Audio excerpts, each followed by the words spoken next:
Bonjour à toutes et à tous et bienvenue sur le Rénotour session bordelaise pour la parole des artisans. Nous allons donner la parole à un des maillons les plus importants de la chaîne, si ce n'est le plus important, mais je prêche ma paroisse parce que j'accompagne des dizaines de milliers d'artisans depuis des années. Et aujourd'hui, on va donner la parole à deux entreprises spécialisées en rénovation énergétique qui ont pignon sur rue dans la région. Nous avons donc Anthony Maestro, dirigeant de la société Concept Co, pardon, ça va mal se passer si j'écorche ton nom, hein, on se connaît, spécialisé en rénovation énergétique, une vingtaine de personnes, il existe depuis 18 ans, 4 millions d'euros de chiffre d'affaires, il a rejoint récemment le groupe SATEP, il est aussi administrateur chez Synertiel, un des plus gros réseaux de la rénovation énergétique en France. Et nous sommes également avec Cécile Raveau, une dirigeante. Ça me tenait vraiment à cœur de donner la parole à une femme du bâtiment parce qu'il y en a de plus en plus et on veut qu'il y en ait de plus en plus. Cécile, donc, qui est la dirigeante de Optimum Isolation et Énergie, une très belle société aussi, 6 millions d'euros de chiffre d'affaires, une quarantaine de personnes. Et ils vont vous révéler leurs difficultés, les challenges qu'ils rencontrent depuis des années, puis au quotidien pour mettre en œuvre la rénovation énergétique. Mais ils vont vous parler aussi des solutions ou de comment on pourrait résoudre ces problématiques. On va faire honneur aux dames. Comment ça va, Cécile? Ça va, merci. Ça va pas trop le trac? Contente de venir faire entendre la parole des artisans? Oui, toujours. Je suis toujours disposée à faire entendre la parole des artisans. Dès que tu m'as proposé, j'ai tout de suite accepté. Bon. Parce que c'est important, je pense que les gens aussi sachent un peu ce qu'on vit au quotidien. Exactement, et je trouve qu'on n'entend pas assez le quotidien des entreprises. Anthony, ça va? J'ai fait la bonne description de la société? Très bien, bonne introduction comme d'habitude, toujours avec le sourire et la classe. Bon, super, merci beaucoup. Donc on va commencer tout de suite. Cécile, quelle est la plus grosse difficulté, toi, que tu as pu rencontrer au quotidien ou depuis ces dernières années pour réaliser des travaux de rénovation énergétique chez les particuliers? Alors moi, il y en a deux. Ok. Je vais parler de celle qui a failli vraiment couler notre société, à mes associés, à moi, c'est les aides de l'État. D'accord. Voilà, donc... Boum, d'entrée, voilà. Voilà, alors c'est en 2023, en fait, on a décidé de se lancer dans la rénovation globale. Donc on y a été doucement en présentant une dizaine de dossiers et qui ont été immédiatement posés dès qu'on a eu l'ordre de les poser et l'accord pour les poser. Et on n'a pas été payé pendant 1 an et demi. Waouh. Voilà. Donc, ça représentait quel montant? 150 000 euros. 150 000 euros. Voilà. Ouais. Donc moi, il faut savoir que j'ai deux entités. J'ai une entité Optimum Isolation qui existe depuis 12 ans et une autre qui s'appelle Optimum Énergie. Donc c'est sur Optimum Énergie qu'on a posé... Enfin, c'est sur les deux sociétés puisque j'ai la capacité de pouvoir faire les deux, mais avancer un comble perdu est moins important qu'avancer une pompe à chaleur. Tout à fait. Donc, ça a été, voilà, on était encore sur la barre TH 164. Donc, c'était avant la rénovation d'ampleur. Okay. Et on a mis 1 an et demi à récupérer. Comment vous avez dû vous adapter? Alors, comment vous avez fait? Alors, moi, j'ai rué dans les brancards. Voilà. Donc, voilà. Donc j'ai contacté les pouvoirs publics. Parce qu'en fait, c'était pas vraiment la faute du délégataire, même si on a signé un contrat et qu'ils ont une obligation de nous payer après un certain temps. Lui a dit stop, parce que l'État ne nous paye plus. Donc moi, c'est fini, on n'avance plus d'argent. Donc c'était au moment du blocage, parce que toutes les sociétés se sont mis dedans en même temps. Et donc là, ils ont bloqué et il y a eu un contrôle massif des installations, un changement des règles, comme d'habitude. Et donc, moi, j'ai contacté tous les députés de la région. J'ai envoyé des courriers. J'ai eu des réponses. J'en ai eu beaucoup. D'ailleurs, j'étais étonnée parce que ils étaient en pleine campagne. Donc, c'était aussi l'occasion pour eux de rebondir. Et donc, je me suis dirigée vers la députée élue qui est Alexandra Martin. Qui était la suppléante de Thomas Cazenave, qui m'a reçue et qui a fait remonter donc, à Thomas Cazenave le problème. Et donc, voilà. Et aujourd'hui, comment vous faites face à ça? On a enfin été payé il y a quelques mois. Voilà. Et aujourd'hui, on a décidé de stopper l'avancement d'avancer les primes, en fait. Donc, même si ça a été repris par l'ANA, on a décidé de stopper. On laisse les clients venir vers nous. On fait une rénovation globale, mais on attend qu'ils aient l'accord, qu'ils aient les fonds, qu'ils nous aient versé la compte pour pouvoir faire les travaux. Donc, on n'avance plus aucune prime. Et par contre, on sait, pour pouvoir proposer quand même aux particuliers des solutions, on leur propose des financements privés. Donc, avec l'aide de Patrice et Delis de chez Sofinco, une filiale du Crédit Agricole, et on propose des solutions de financement de façon à ce que le particulier puisse faire des travaux de couverture, des travaux de pompe à chaleur.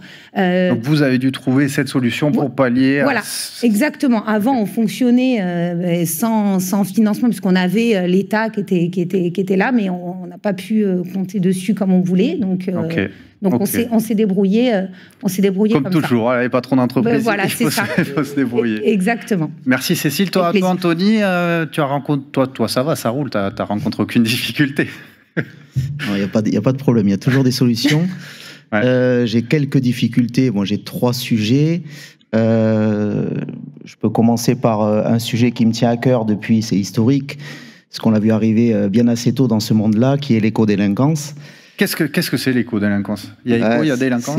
C'est des personnes, enfin des entreprises opportunistes qui nuisent à notre profession et qui proposent des pompes à chaleur au milieu des saucissons en foire à des prix un peu délirants et avec des solutions de financement ou du blabla qui fait que ça nuit à notre profession clairement depuis pas mal d'années. On commence à le mettre à l'affiche un petit peu en première page, donc ça c'est bien, c'est le point positif. Notamment la FFB a fait une documentation que j'ai bien reçue et je ne sais pas si je ne vais pas l'encadrer d'ailleurs, puisque ça fait longtemps que je l'attendais celle-ci. Et voilà, en fait, c'est détournement, alors je me suis pris les petites notes quand même, parce qu'il y a des chiffres, et ça parle, détournement d'1 million d'euros d'aide détournée, donc ça commence à parler. C'est nous qui nous devons rassurer, donc nous dirigeants, envers nos clients particuliers. Alors on fait au mieux. Parce que du coup, ça crée un climat où les gens sont plus en confiance.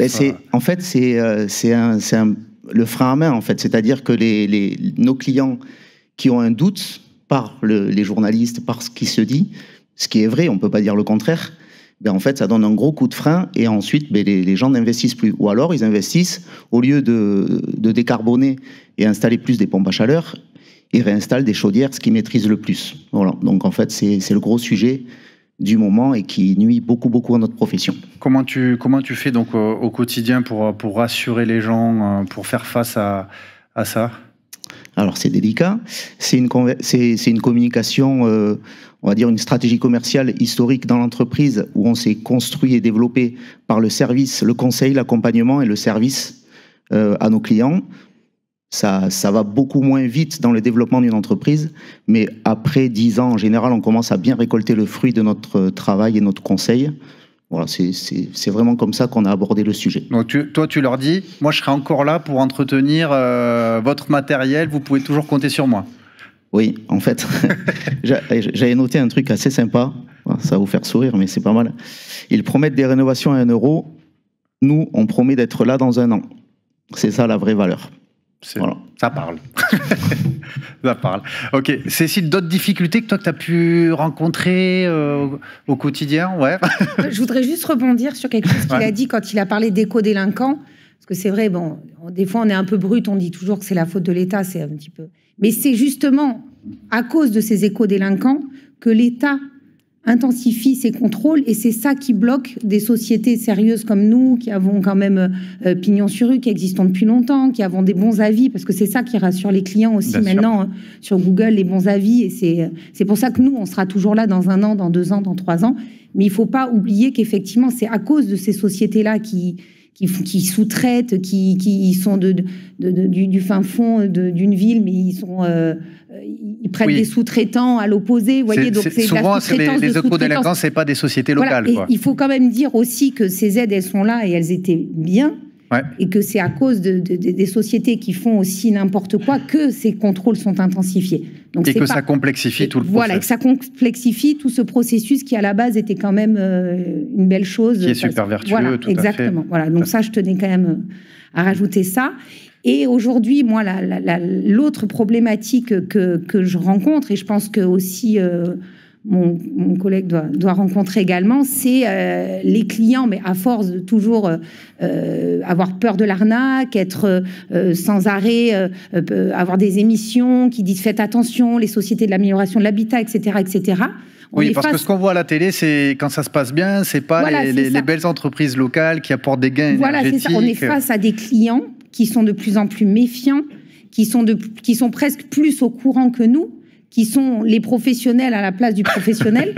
Et donc moi, je rencontre cette problématique qui s'intensifie depuis le Covid, c'est que les clients ne veulent plus payer, ont une protection juridique, immédiatement font appel pour la moindre chose à leur protection juridique, mélangent avec ChatGPT tout le langage juridique, confondent décennal, biennal, parfait achèvement de travaux, etc., etc. Et donc, moi, j'ai dû mettre en place, sur cette deuxième problématique, j'ai dû mettre en place entre guillemets, un arsenal un peu juridique et former mes collaborateurs au juridique de façon à ce qu'on puisse répondre, parce qu'à la moindre chose, on a des expertises. Parce que c'est notre faute, c'est notre faute, c'est notre faute. Donc une entreprise du bâtiment, aujourd'hui, il faut qu'elle ait un niveau juriste, avocat, pour être préparée à toutes une isolation, c'est 20 pages de CGV. Voilà, il faut faire attention à tout. Alors moi, je n'étais pas du tout comme ça. Moi, j'étais plutôt... on se serre la main, j'ai plutôt la confiance, je suis quelqu'un de parole, etc. Ouais.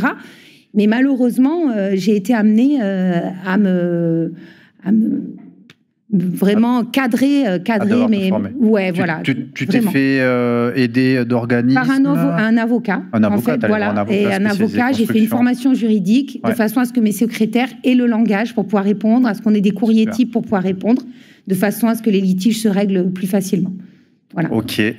Bon, il y a d'autres difficultés, Anthony, ou ça va? On va rester.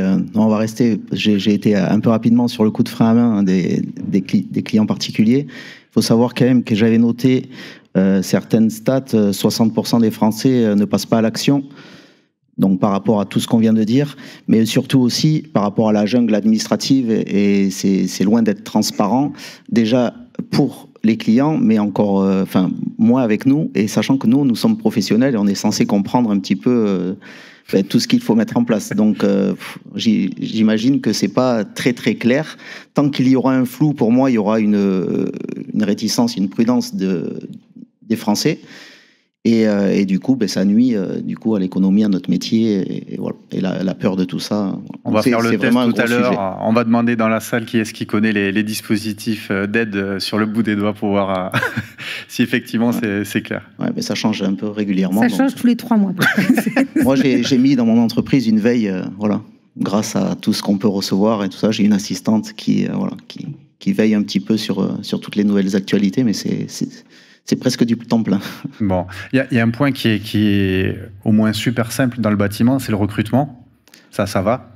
Non. J'allais l'aborder, moi. C'est vraiment le 3e sujet, donc le recrutement. Alors attention, ça va... T'as développé des trucs sympas quand même à ce niveau-là. Non, et puis en plus, ça va beaucoup mieux, parce que, alors, c'est une crise est toujours délicate à passer, mais par la crise, forcément, ça crée de la peur, mais aussi de la peur vis-à-vis de nos salariés. Il y a dans le monde du bâtiment, tout le monde croit que c'est très facile à diriger une entreprise, toute la gestion et ainsi de suite. Donc il y a beaucoup, donc de l'époque de Sarkozy, ils ont lancé un sujet, l'auto-entrepreneur. Donc tout le monde s'improvise assez rapidement à se mettre à son compte. Et là, du coup, machine arrière, puisque là on est en crise, oulala. Du coup, la trentaine, une femme, 2 enfants, il faut nourrir une famille. Et quand il n'y a pas forcément le marché en sous-traitance qui va, on revient au salariat qui est quand même assez sécure en France. Et du coup, on arrive un peu plus facilement à recruter. Mais ce que j'avais mis en place dans les périodes un petit peu plus délicates au recrutement, moi j'ai toujours dit qu'une entreprise, il faut qu'elle soit un minimum sexy. Sexy, qu'est-ce qu'on entend? Avec certains atouts, notamment, moi j'ai mis en place la semaine à 4 jours, qui est assez... le rêve. Ouais, assez sympa pour les...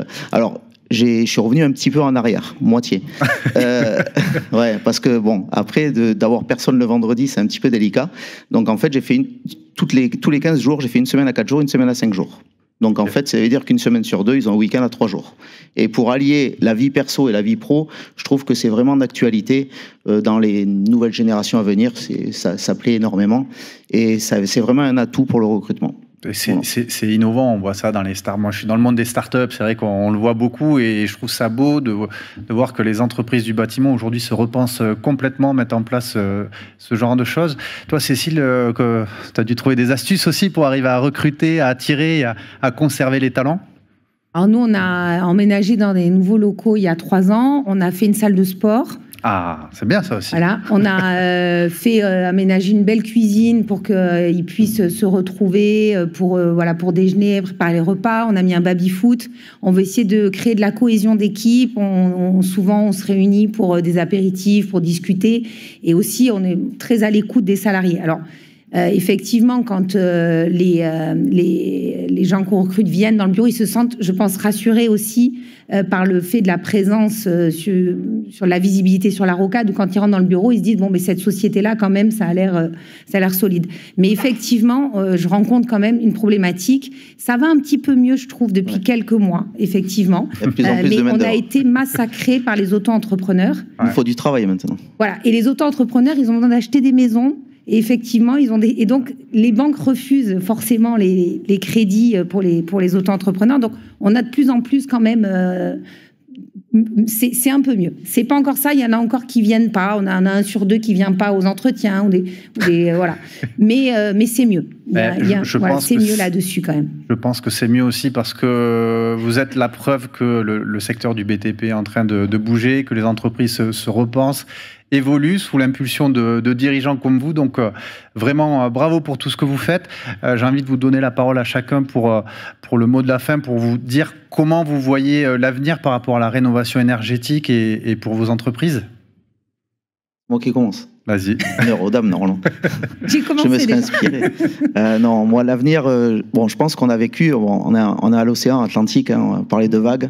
On a vécu le creux de la vague, je pense. Je suis assez optimiste. Ça se ressent en général. Donc, je pense que vraiment, on est dans la pente croissante par rapport à l'activité, surtout la rénovation énergétique. C'est à nous d'innover, entrepreneurs. On est là pour ça. Autrement, si ça serait donné à tout le monde, on servirait à moins. Voilà, c'est à nous d'innover, à nous d'entreprendre. L'avenir, je pense qu'il va être bien. Le bâtiment ira mieux, donc tout ira mieux. Mais il faut nous accompagner pour que le bâtiment se relève. Voilà. Je suis bien d'accord. Merci Anthony. Et toi Cécile, qu'en penses-tu? Comment vois-tu les jours qui arrivent? Alors, je les vois mieux aussi, parce que vraiment, on a connu des moments difficiles. Donc, l'avenir, effectivement, je le vois mieux. De toute façon, moi, personnellement, je ne lâcherai rien. Donc voilà. Et toujours à essayer de faire toujours travailler plus de qualité, recueillir de l'avis client.